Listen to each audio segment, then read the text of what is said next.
Well, thank you again. Thank you everyone for being with us. Today, the topic is finding the self with a capital S and forgetting the self with a little s.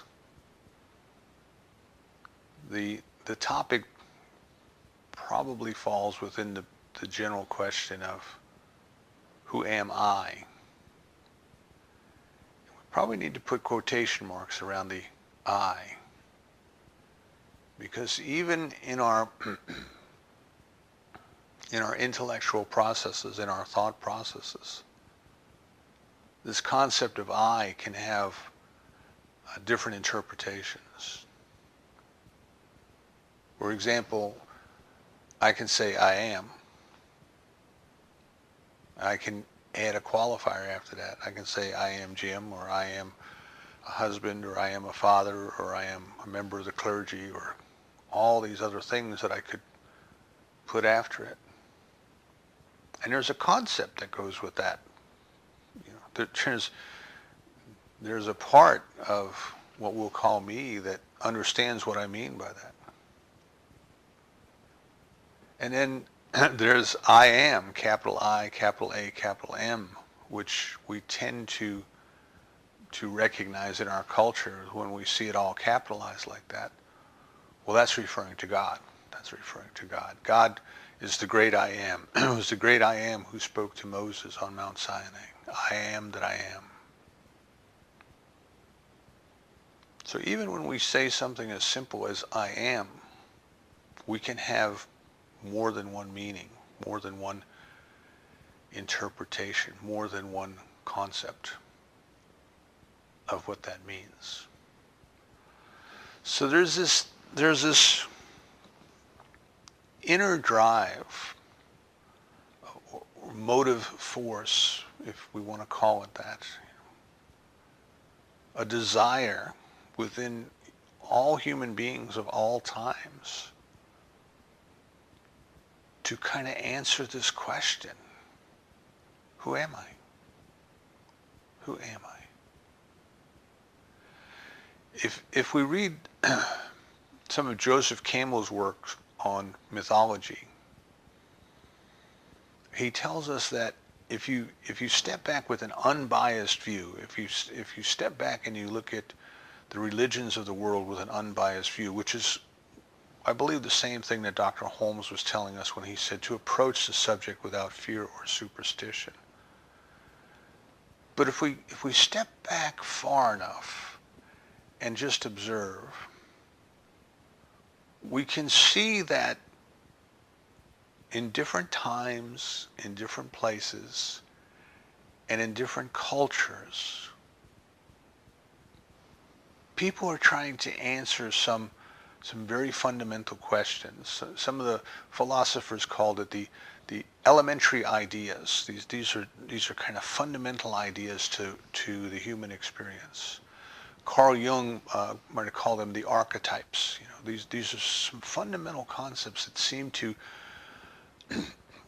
pre-exist culture, seem to pre-exist ideas and religions and beliefs, but all of the religions and all of the philosophies and all of the different beliefs are trying to express and to interpret answers to these questions, each in their own way, each in their own way. This concept of what is life? Where did life come from? Where did human beings come from? It's interesting if you look at the different cultures, how many of the names of the people mean the original people, the original people. In other words, the concept of the people was we, whoever we happen to be, whatever our tribe happens to be, we are the original people. Everybody else kind of came after. But there's this idea of originality, this idea of a beginning. And where did life come from? Why are we here? How did we get here? Who am I? Very, very deep questions. So if we step back, we can kind of say that there's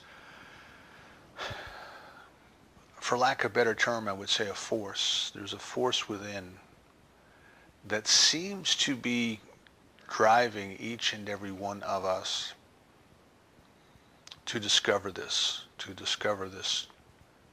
truth, this truth of being. Where did we come from? Where do we go when we leave here? You know, so many of the religions have a concept of afterlife. What happens when the body dies? Does the experience die with it? Does the soul die with it? What is the soul? All of these very deep questions. So this idea of the quest, remember I talked a couple weeks ago about the King Arthur's knights and the quest. And in Hollywood, you know, it's kind of romantic and it's chivalry, and somewhere around the 12th century, a French author added the whole storyline of Guinevere and Lancelot into the Arthurian legends, you know. But there's this kind of romantic idea of fighting for the right and the noble and the good and all of these things, and a quest that in our modern culture, as far as a storyline is interpreted, you know, it's kind of truth, justice, and the right way. We interpret it that way. But there's a deeper meaning. There's a much deeper meaning to these legends. And this quest for the Holy Grail is a quest to find the authentic self, a quest to find the presence of that which has created us out of itself. That's what we're looking for. That's what we're all looking for. We're trying to understand it in our own way. We're trying to understand it within the constraints or the context of the culture that we live in, the surroundings that we grew up in. We're trying to make some kind of sense of it. And what we have to do is we have to stop and think, well, where are we going to find this? Where are we going to find this? Is it going to be in a book somewhere? Is it going to be on a mountaintop far, far away? Do we need to make this grand quest, you know, to go to the Himalayas and go up and sit in a cave somewhere? Where are we going to find whatever it is that we're looking for? And perhaps if we knew a little bit more about what we're looking for, we would know a little bit better about where to find it. Where are we going to look for it? How are we going to look for it? We're going to look with our eyes? We're going to listen with our ears? How? What are the tools that we're going to use to get there? And Rumi, who lived around, I'm going to say around 1300, just to put us in the general ballpark. And Rumi, of course, is known today as a mystical poet. He's a Sufi. And we love his poetry because the metaphor of the poetry kind of cuts through the intellect. It kind of gets us to understand that which intellectually doesn't make sense. You know, one of my favorite sayings of Rumi is, beyond ideas of right doing and wrong doing, there is a field. I will meet you there. Beyond ideas of right doing and wrong doing. Well, how could there be a field? You know, how could there literally be a field somewhere in a place? And of course, it's not a place. It's not a place at all. Not a physical place. But it's a state of mind, a place in consciousness he's talking about. And Rumi gives us what I believe is a great story, a teaching story that stays with us. You know, we'll remember the stories long after we remember who told them to us. But Rumi gives us this great story that illustrates our quest. Each and every one of us is on our quest, and our quest is to find the self with a capital S, that presence, that intelligence, that power that made us, that expresses itself as us. So Rumi gives us a story about a policeman who's making his rounds one night. And remember, he's talking about around 1300. In Afghanistan. So they had policemen, and they had streetlights. And this policeman is making his rounds one night, and he comes up upon a street lamp, and down on the ground in the circle of light, you know, the lights make a kind of a spotlight effect on the ground. There's a man who's very drunk, and he's on his hands and knees, and he's groping around in the light. And the policeman said, "What are you doing down there?" And the fellow said, "Well, I was trying to get into my house, and I dropped my keys, and I can't find them. So I'm down here looking for my keys." And the policeman said, "Well, where did you drop the keys?" And the man points to a house across the street, and he says, "Over there. I was trying to get in the door of the house over there when I dropped the keys." And the policeman said, "Well, if you dropped the keys over there, why are you looking for them over here?" And the drunk said, "Well, the light's much better here." At first it might seem like an amusing story, but what he's telling us is that we are all like that. We are all like that.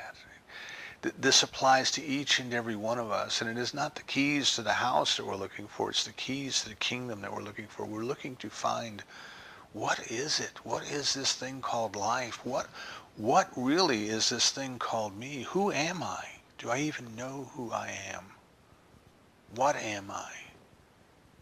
You know, I think it was Aquinas who said, maybe it was Paul who said, who am I that you are even mindful of me? Who am I that you are even mindful of me? So we are all a bit like the drunk in that our senses are not functioning. Our thought processes are imperfect when it comes to trying to solve this riddle that we're trying to solve. We're all in sort of a dreamlike state. We're in a state of confusion. We're a state of trying to wake up. Right? Remember the Buddha said, "I am awake." We're trying to awaken from this dream. As Joel Goldsmith tells us, the Adam dream. God put Adam into a deep sleep in order to create Eve, but we're not told that Adam woke up anywhere. And you and I, each and every one of us, we are on this path. We are on this journey of awakening. We're trying to reach this thing called enlightenment, this thing called awakening, this thing called salvation, this thing called mystical union, called by many different names and many different concepts because it is a universal idea. It is an elementary idea that has taken expression in many different cultures.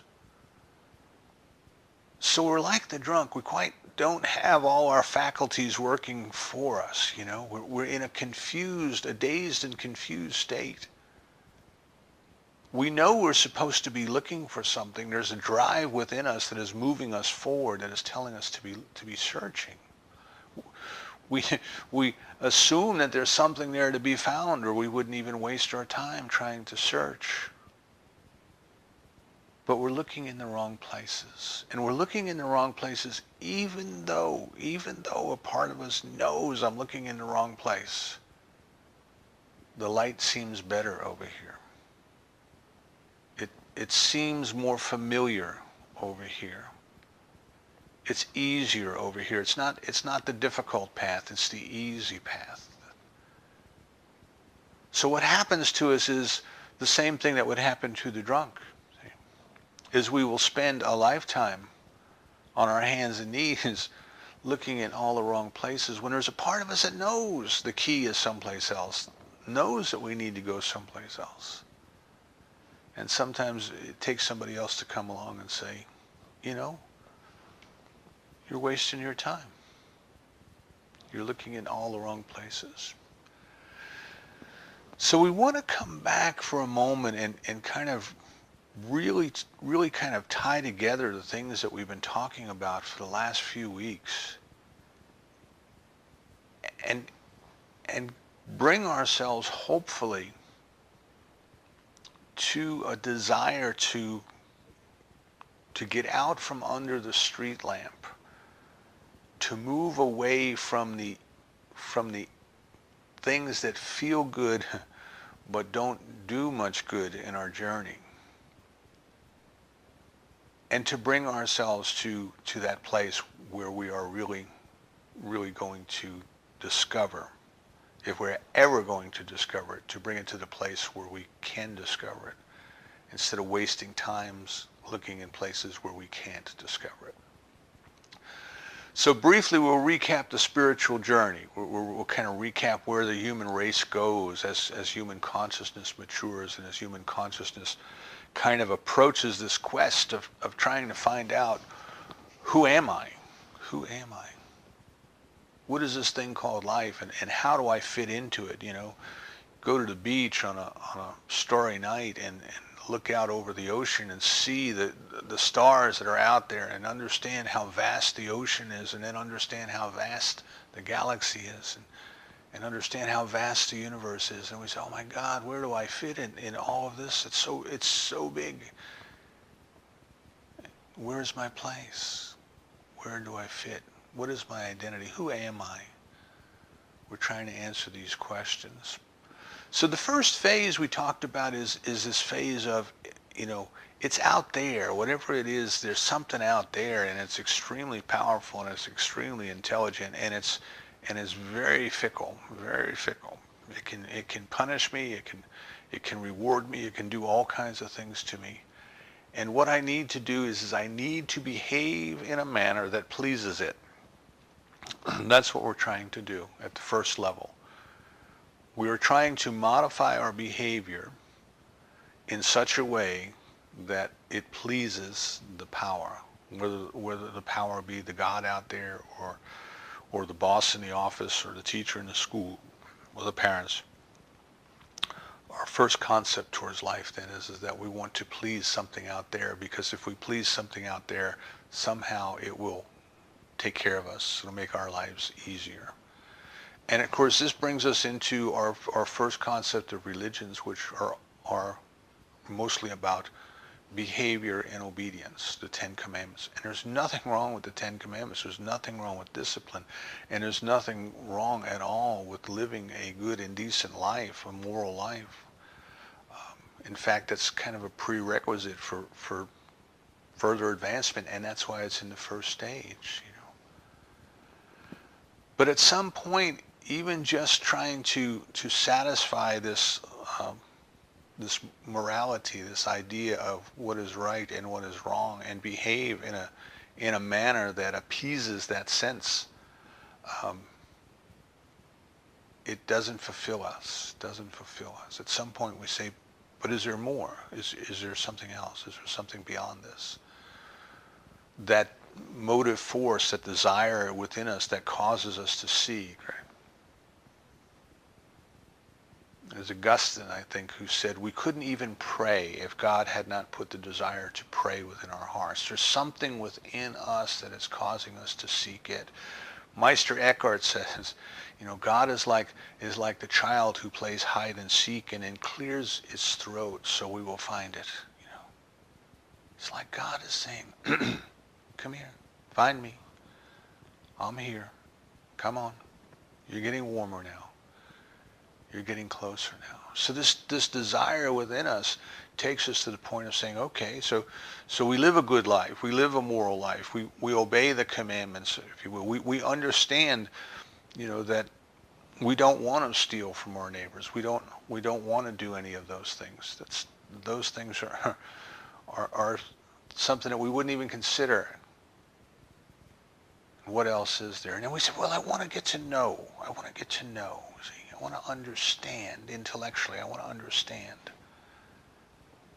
And I want to learn all I can learn. And I want to know what the great thinkers have said about life and our relationship with life. And I not only want to take what somebody else told me about Scripture to be true, but I want to come to my own understanding. I want to even understand the language that people wrote in, and I want to understand the grammar, and I want to understand the punctuation marks and the idioms, and I want to really just get absorbed in all of these things.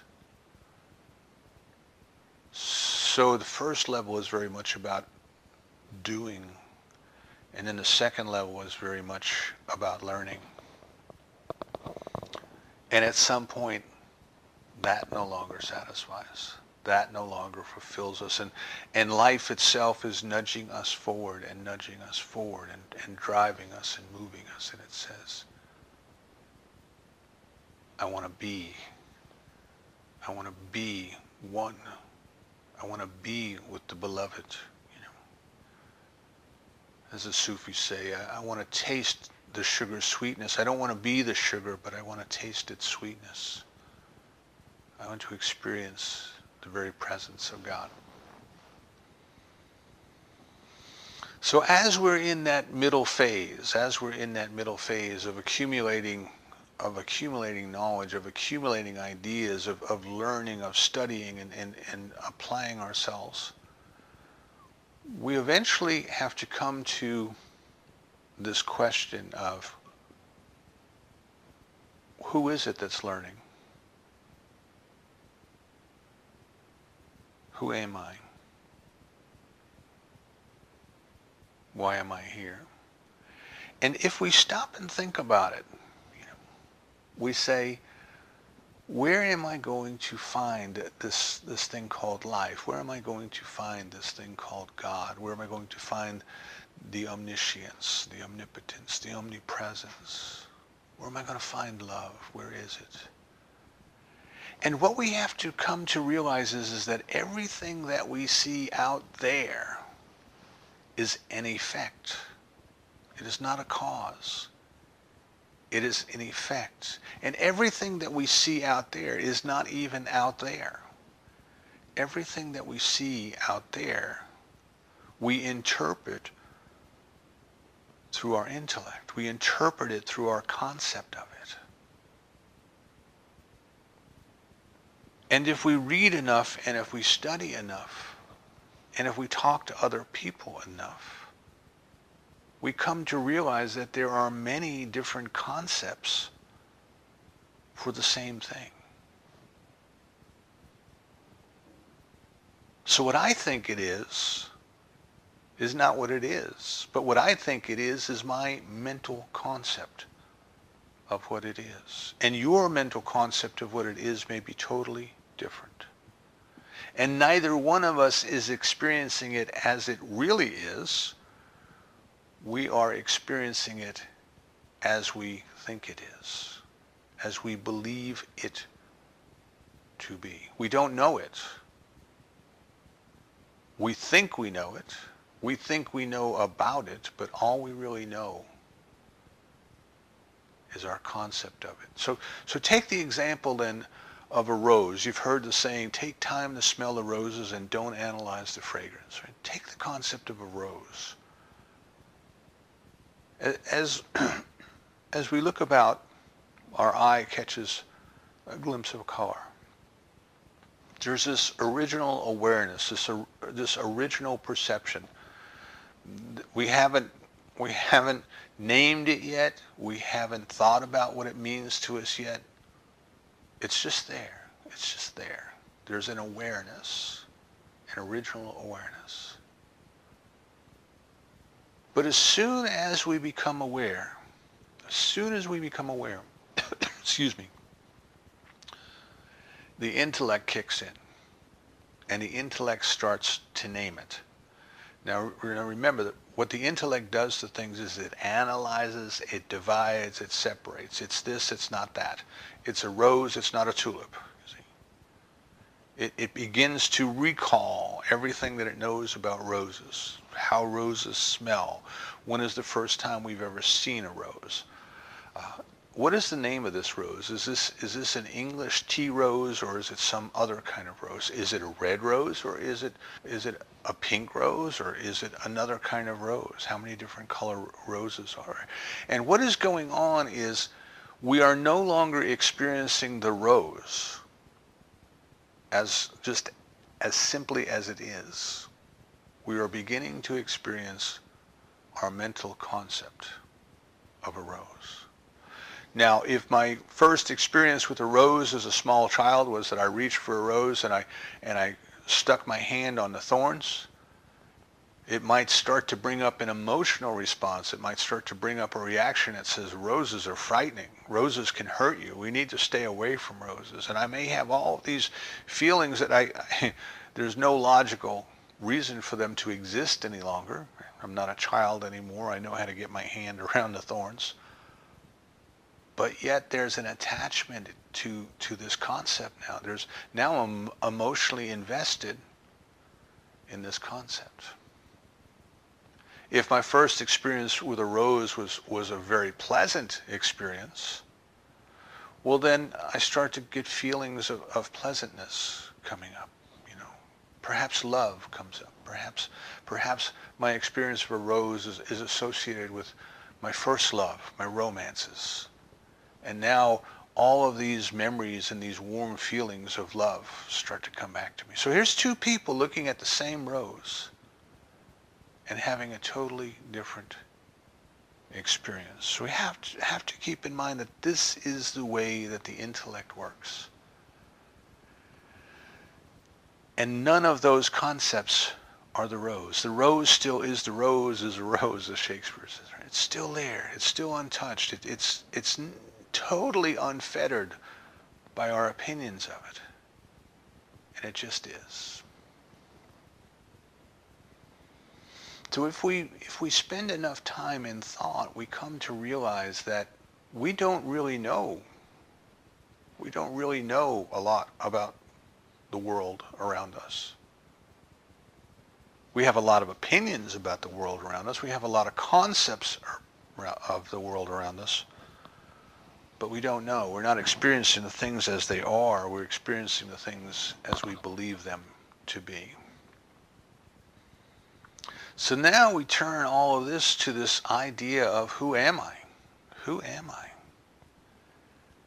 And what we find is that much like the rose, we don't know who we are or what we are. But we have all of these opinions, all of these concepts of what I am. And just as the opinions and the concepts of the rose can differ from person to person, and just as the opinions and the concepts of the rose can change from time to time, when I was little they were dangerous, when I was older they were a symbol of love, our concepts of the self with the little s, the self, the ego self, are nothing more than a collection of ideas. What we believe to be true about our own self is really nothing more than a collection of opinions. We don't know who we are. We know who we think we are, but we don't know who we are. And the reason this is important is that this is the small gate and the narrow path. We have to go within to find that being, that isness, that suchness that is there before the concept of who I am arises. It's like trying to be in a meditation with the rose in that field before all of the judgments about the rose came up. Just be with the rose.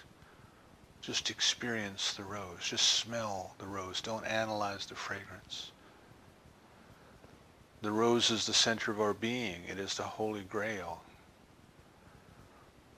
Intellectually, we can understand that whatever we are, whatever you and I are, is some part of it, the self with a capital S, the capital I, capital AM, I am. So if we are to find it, we have to go through us. It is not out there in the world of concepts. It is not out there in the transient world where things are changing. Everything that we're looking at is changing. Our bodies are changing. Our opinions are changing. We're not looking for that which is transitory. We are looking for that which is. Dr. Holmes and many, many, many other teachers will tell us, and the only place you'll find it is within. The only place you will find it is within. So we've been looking without because the light is better out there. We've been trying to appease it with behavior, but it is totally unaffected by our behavior. It could care less, or couldn't care less, I don't know how we say that, about our behavior. As the rose couldn't care less about our opinion of it. It's still the rose. It is just there. It is just is. It is the suchness. It is the isness that the Buddhists speak about. And I like that term better than I am, the I am of the Hebrew Bible.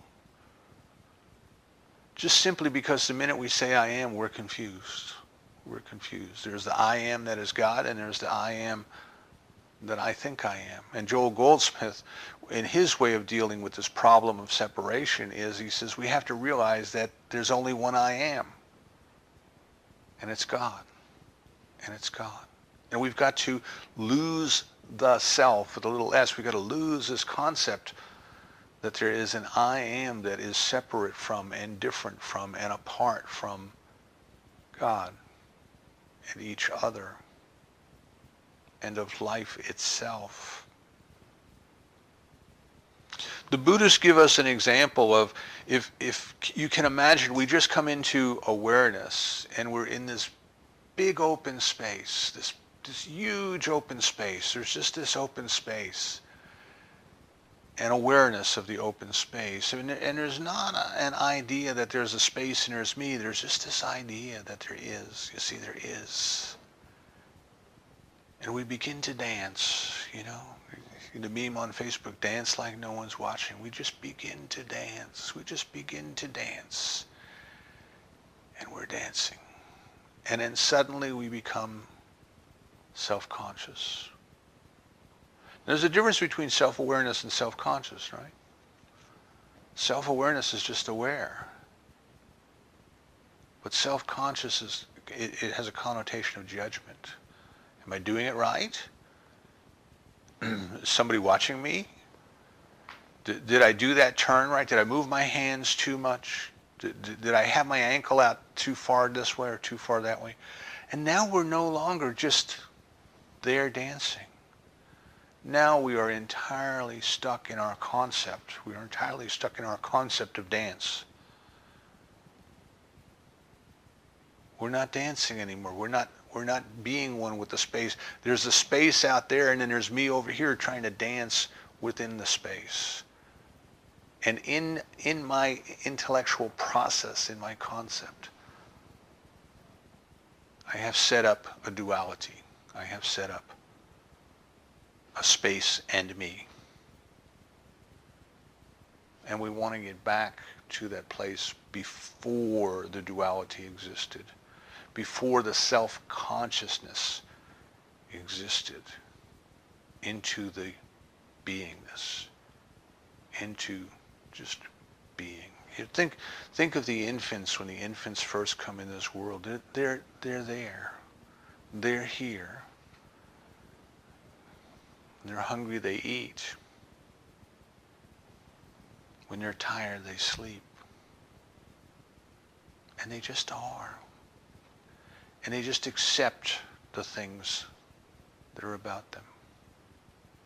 You take a newborn. This was part of our training as EMTs. You have to deliver a baby in an ambulance. One of the first things you do after you clean it up is you give it to the mother to nurse, because that helps her pass the placenta. And here's this little one, minutes old.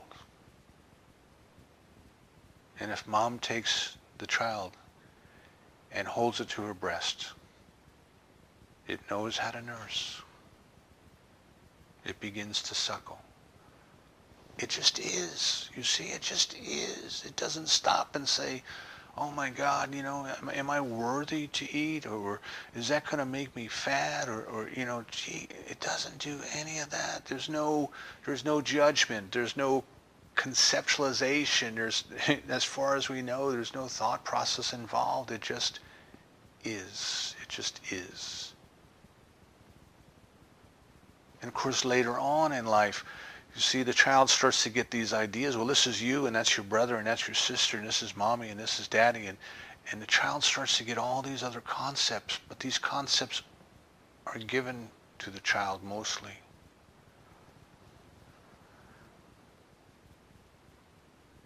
And then, as that great mystical teacher Yoda said in Star Wars, perhaps the first step in learning is to unlearn everything you've learned so far. We have to come to the place of learning who we are. So one of the things that we can do is to become aware. First of all, to become aware of the fact that we do not know ourselves. The saying over the Temple of Delphi said, know thyself. That was it. Know thyself. Know thyself. And we go everywhere else for somebody to tell us who we are. We go everywhere else, We go to the barber or the hair salon and they ask them, well, what do you think? We go to the bartender, what do you think? We go to our friends and our family, what do you think? And what about this and what about that, We have all these little personality instruments that the psychologists give us that we take, and then they tell us, you're an ISTJ or an EFNP and all of these things. But those are only concepts. Those are only ideas. Those are only the things that appear under the streetlight. And at some point we have to realize nobody's going to tell us, because they don't know. They don't even know who they are. How are they going to tell us who we are? At some point we have to go on the hero's journey that Campbell tells us about. We have to make the inner quest. We have to do the hard work. We have to go into the dark and get out of the street lamp. We have to get out of the terms of the easy and be willing to do whatever it takes to take the journey within and to find the self with the capital S.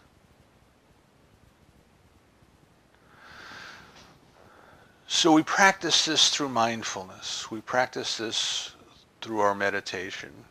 In our meditation, it becomes keenly obvious to us that thoughts are just thoughts. Thoughts are just thoughts. Now, most of our lives we identify with the thoughts. Oh, I'm thinking that thought. Oh, that's a happy thought, therefore I am happy. That is a sad thought. I must be sad. But in meditation, we learn to just let them go. We don't have to engage them. We don't have to, as the Buddhist might say, become entangled with them. So perhaps a thought comes up, you're sitting to meditate, and I'll explain why you distract yourself in just a minute, but you're sitting to meditate, and a thought comes up. Do I have enough gas to get where I need to go next?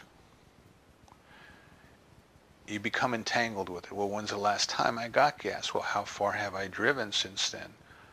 Oh, well, yeah, I think I do need gas. Well, where's the nearest gas station when I leave where I am now?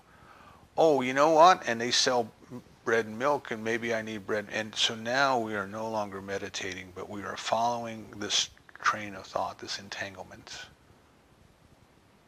and we are distracted. And our first steps in meditation is to just simply learn and say, oh, look, there goes a thought. Oh, look, there goes a thought. That's it. That's it. It's only a thought. I am not the thought. If I'm not the thought, who am I? We sit and we watch thoughts and we say, well, where did the thought come from?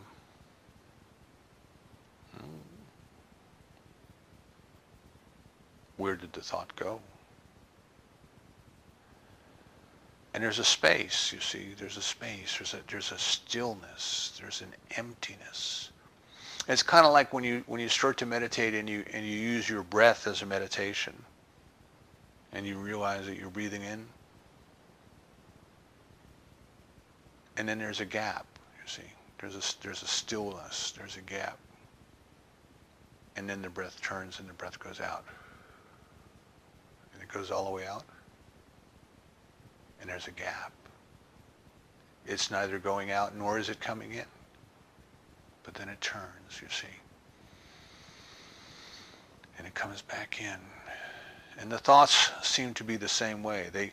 There's nothing, a space, there's a thought, and it goes back into emptiness. And if we can learn to observe that, if we can learn to be comfortable with it, then we can go into the space. Then we can kind of spend more time in the space, in the gap, the meditation teachers call it. Mind the gap. Be in the gap.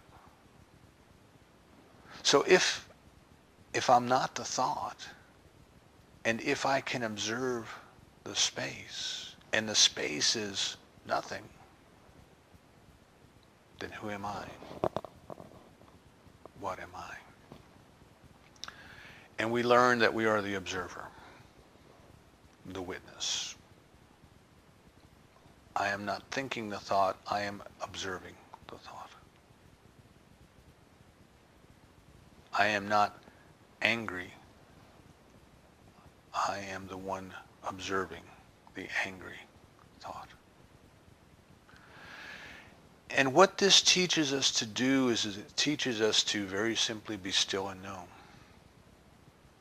To come to the point where the mind falls off, where the body falls off, where we're no longer engaged in that intellectual exercise of trying to name everything and categorize it and put it in a pigeonhole and declare that we know everything there is to know about it, when in fact we know nothing at all. And we stop looking under the streetlight where all of those distractions are. And we simply learn to be at home with the beloved. Now, I wanted to talk for a moment about the distraction. Why do we willingly go under that streetlight to look for our key when we know the key is someplace else? See, why would we do that? As I said, the intellect likes to name things. It likes to form concepts of things. It likes to create these great stories about things. Given a few scraps of information, the intellect can create a great story about what's going on there. And Lori and I like to play that almost like a parlor game. We'll just see a couple things and we'll create these elaborate stories about what we think is happening in that scene. Dr. David Walker used to do the same thing. He used to talk to Sylmar. He would take his people out on a cruise. When they have the like the sunset cruises, and they would all go out and they would pass a house along the waterway, and there'd be something in the backyard of the house, and then everybody would take a turn trying to make up a story about what was going on in that house, what that thing was doing in the backyard. Intellect does that. It does that. I think they call it the gestalt of things. We try to take little scraps and make a big whole picture that makes sense to us. And of course, that big whole picture that makes sense to us has nothing to do with what is actually there. It's just our opinion, just our concept. And one of the concepts that the intellect holds is the ego. The ego, your identity of self, with a little s, self, is nothing more than your intellect's collection of opinions about who and what you are. That's it. And it does not want to give up that opinion. The intellect does not like to be proven wrong. So what happens is when we start to go into our meditation to discover the self with a capital S, the self that is there before or beyond, whichever way you want to call it, beyond ideas of right doing and wrong doing, before we begin to form judgments and opinions and concepts, before we separate ourselves from everything else, there just is this isness. And when we get there in our meditation, when we get there in our spiritual quest, the ego, the intellect's collection of ideas about who and what we are, doesn't go with us. It can't go with us. It doesn't exist yet. It doesn't exist there. And it doesn't want to die. The ego's purpose seems to be to fight to keep us alive. That's what it's trying to do. But what it's trying to do is it is trying to fight to keep the intellect's concept of us alive. And the intellect's concept of us is not who we are. So one of the other things that we can do when we find an idea coming up, we can say to ourselves, who gave you that idea? Who gave you that idea? Who told you that? Dr. Holmes says when a discordant fact comes up, ask it where it came from. Who's its mother? Who's its father? Where did you come from? You're not the truth. I like to say, get thee behind me, Satan. It's kind of more in line with the New Testament. Get behind me, thee behind me, Satan. Any idea that would take us away, any idea that brings us back to look under the streetlight when we know we're supposed to be looking within, is Satan. An idea that divides, a divisiveness. Not an entity, not a devil, but our own intellect and ego trying to distract us from doing the most serious work we will ever have to do. To discover the self with a capital S. And as we discover the self with a capital S, we start to discover our unity with all of life. The idea of separation goes away. Imagine, again, we go back to the analogy of the ocean and the wave. Imagine the wave that suddenly one day comes into consciousness and decides, hey, look at me. I'm a wave. And I'm not like all the other waves. I'm taller, I'm shorter, I'm wider, I'm smarter. I can travel further. I'm all these things. That's the intellect creating an ego. But the truth is the wave is just the ocean. And the ocean is much greater than the wave. But in order to experience its oneness with the ocean, it has to get rid of the false concept of separation, of duality, of apartness. It must let the mind fall off. Stop getting engaged with thoughts. Must let the ego fall off. I'm not that. I'm not this. Who told me that? I am the one observing those ideas. I am not the concept those ideas hold. And we must let the body fall off. But I am not the body. The body that I have now is certainly not the same one I had when I was 2. But there's an I that observed both of them. Can I learn who that observer is? Can I identify with the witness instead of that which is being witnessed? Can I be at home with the one, with the self? So the journey is an inward journey. And the light isn't as good there as you'll find other places. It's not as appealing to us. We'll tend to pull away and go try to look under the streetlight where all the distractions are because the ego really doesn't want to be dissolved. The ego is very, very fond of its opinion of who you are and what you are. But you are not that. That is only a concept.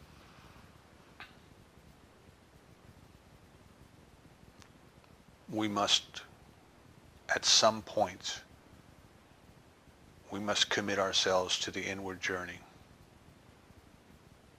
We must be willing to let go of everything that we have ever believed or conceived and move past them. Don't hang on to them because we've believed them for a long time. Move past them. Go to the field beyond the ideas of right doing and wrong doing. Stay in the original awareness and just observe. Just observe. And identify with the observer. In the movie Groundhog Day, one of our favorite movies, of course, Bill Murray did an excellent job, but you know, the basic premise of the movie Groundhog Day was that he was stuck. He was stuck on Groundhog Day. Every morning the clock went off and it was Groundhog Day all over again. And every day he repeated life, the same things he did the day before. And after a while, he kind of got bored with that. You see, he kind of got bored with doing things the same way. And he started to have fun because he knew everything that was going to happen. He had lived that same day over and over and over again. And he decided to see if he could have fun and he could impress people and tell people things that they would be amazed at. How could he possibly know those things about them? You know, because they were living it for the first time. They were not aware of the repetition. And he did that for a while and he got tired of that. And then he went on a journey of growth, of learning, and of discovering.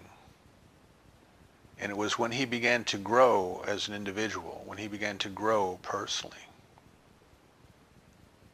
that he awakened from the dream of Groundhog Day. A lot of truth in that.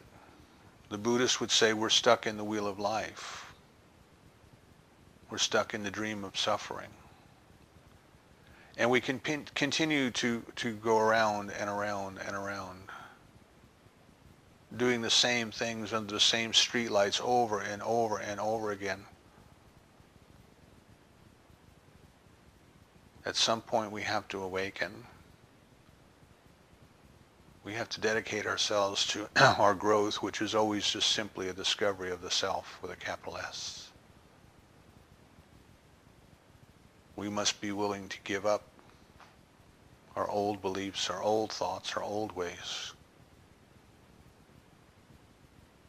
and be willing to experience whatever it is that we find when we get to that field. I invite you then, as Rumi invited all of us,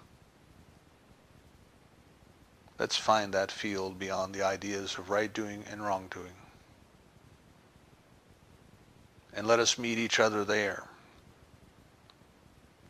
And in so doing, we will find that we're meeting the self. And so it is.